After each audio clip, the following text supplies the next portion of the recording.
this American capitalism, I have to announce to you that in just the last 3 weeks that America has become the most socialist nation that has ever existed. We now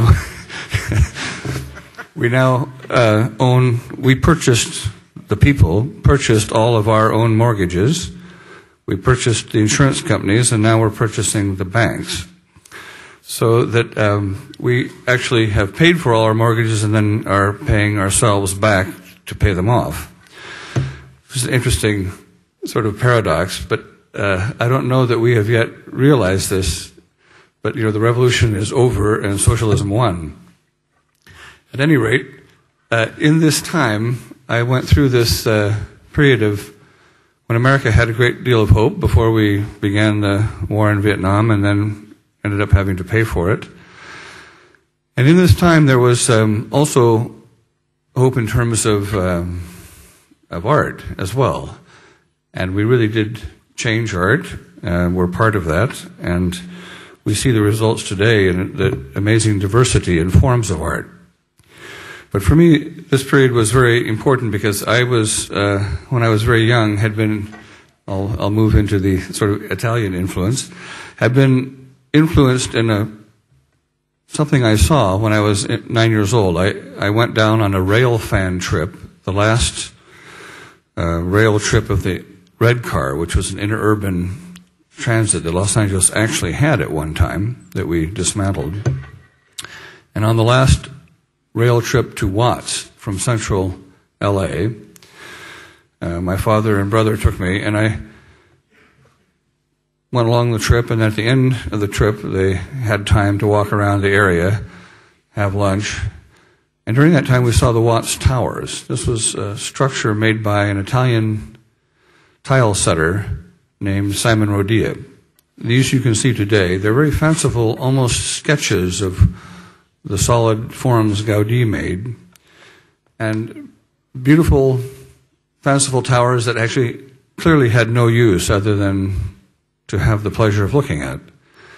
And this was quite a surprise to me. I saw this for the first time, and it really stuck as something to do. This person just made this, and then they left. The interesting thing is that rather than having to form a foundation or try to figure out how to do this in perpetuity, he just left because he didn't pay taxes anymore. The city took over the property. They came with cranes to try to pull down the structures. And when they tried to pull down the first structure, which was the tallest, the crane tipped over, and it was then on the news.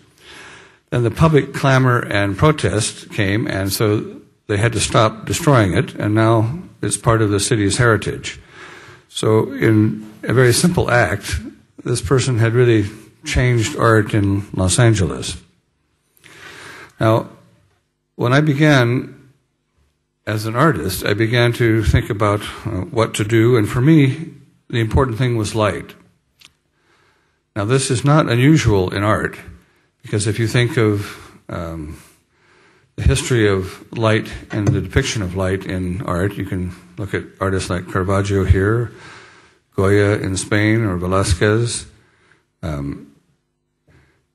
Rembrandt and Vermeer in the lowlands, and then, of course, Constable and Turner in England. And that's not even yet talking about the Impressionists. So in America, we also have this Hudson River School, which had a lot to do with the depiction of light, and particularly Frederick Church. Anyway, light has been involved in art ever since the beginning of art. And but for me, in my sort of direct American way of looking at things, I wanted not to have something that was about art, but that was about light, but was light itself. So this idea to use light as the material so that you actually felt light was most important. And in some ways, I look at myself as using the material light to work the medium of perception. Therefore, this way of coming to looking at how we perceive being very important, particularly in the fact that it's not necessarily reflected light, but we're going to talk about how to mix light itself, which then has some involvement with the spectrum. Now, in terms of Plato's cave, this idea brings in immediately this imperfections of perception, this idea of sitting with our backs to the so-called reality, with reality reflected on the cave wall, much as in a camera obscura. And indeed, in the ways that we make things that sense for us, we pretty much start with our senses, so that when we make a camera, it is to be like the seeing of the eye, but it is also this Plato's cave. It is this box which has this pickup on the back, whether it's film or now with a digital back. We have a way to create the kind of, or recreate the kind of seeing we have. Of course, when we make this, it then becomes part of how we perceive the world, how we then think. And part of all this is in thinking about how we make this idea of this perceiving for us. Now, originally we had film, and often we would take this film camera and we could you could take a long lens to see things in the distance as near. You could take a normal lens, usually that was a 55 or 50 millimeter, or you could take a short lens to actually have this wide field. And then we could also change the aperture so that everything was in focus, or that we would have things in the background focus and things near not, or things nearby in focus and the background out of focus. And then we could also change the speed so that we could stop action or have it slightly blurred.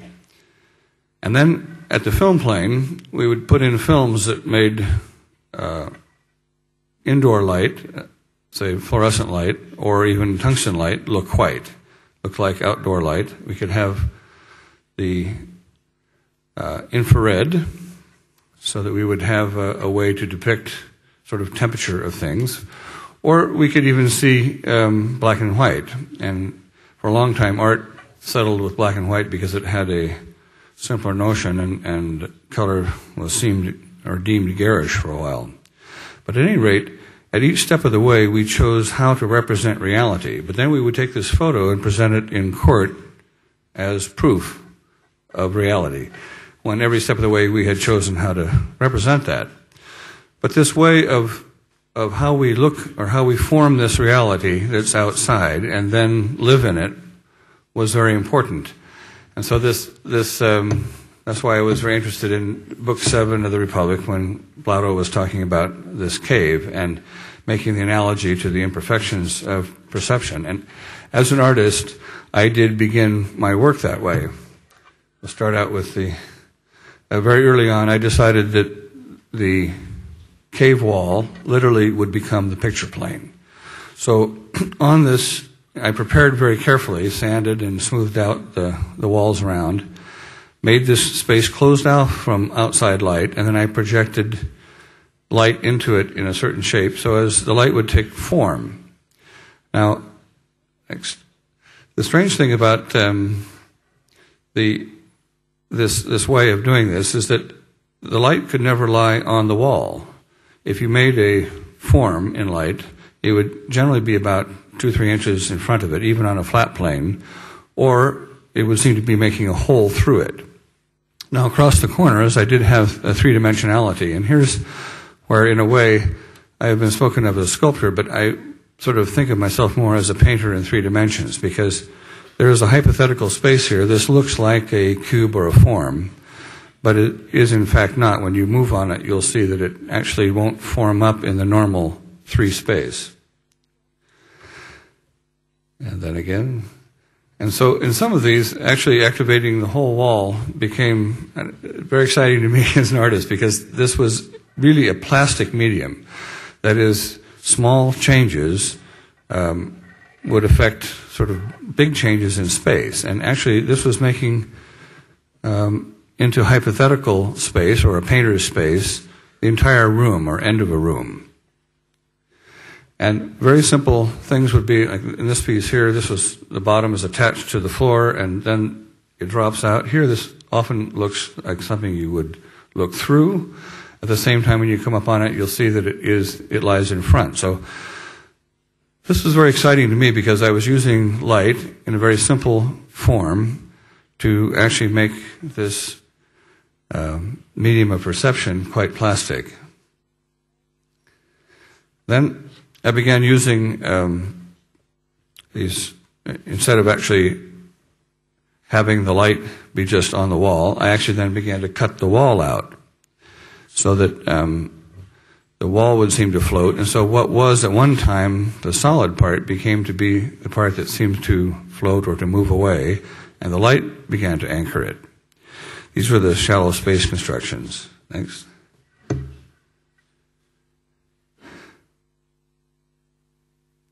And then, for me, what was a big change, this is hard to know what it is that you're looking at here, but this is actually a space that's 12 feet deep that is in blue. And the light that was in was made in relationship to the volume of the space. That is, if you were to sing in a shower, you could find a note in this shower often that makes your voice resonate or seems stronger at that particular note. And there will be a series of resonant frequencies that actually work in that space.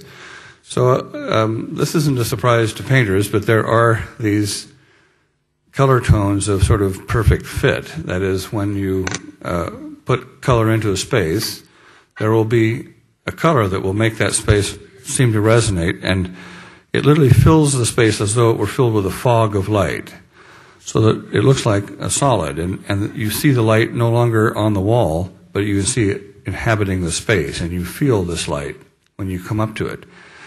And for me, this is the first time I began to actually realize that actually it was possible to actually have the physical feeling of light inhabiting the space.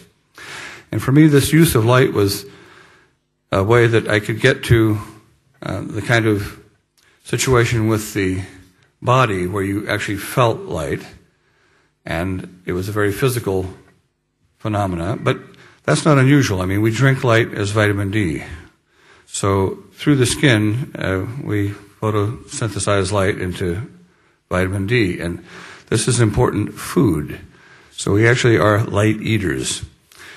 Now, this other thing was, then there is this mind aspect, the idea of how we interact with light in terms of thought. Now, there's a strong emotional quality that actually greeting light physically can have. And it's not that different than music has in terms of emotion. But you have to be careful, because one of the things, if you begin to use image, as we do in the film, the film is actually projected light, but we don't actually feel light so much as we follow the story that is contained or projected through the light. So I realized that actually I had to stay away from image to get this strength of this relationship to light. In fact, it's very much like when you look into the fire. Looking into the fire, you sort of drift off, and it's not thinking, but it's often not thinking with words. This is a measurable theta state. So here is light affecting literally a state of mind. And it's not that different than, say, the deer on the road that looks at the headlights and then is hit by the car. This primal relationship to light we have in thought as we look into it. So I wanted to keep that power of light, and so it was important to stay away again away from image. Thanks. And so the third kind of aspect that I was interested in light is not just the sort of body aspect or this mind aspect, but this spiritual notion of light and its connection to us. First of all, I want to say that I've been trying to make a light that when you see it, it's not something you don't know about, but it's not a way that we normally see light with the eyes open. If you think about seeing, there's a full vision with the eyes closed. Now, this is in the dream or the daydream, And certainly the lucid dream, we have colors that are often richer than with the eyes open, and even clarity and resolution.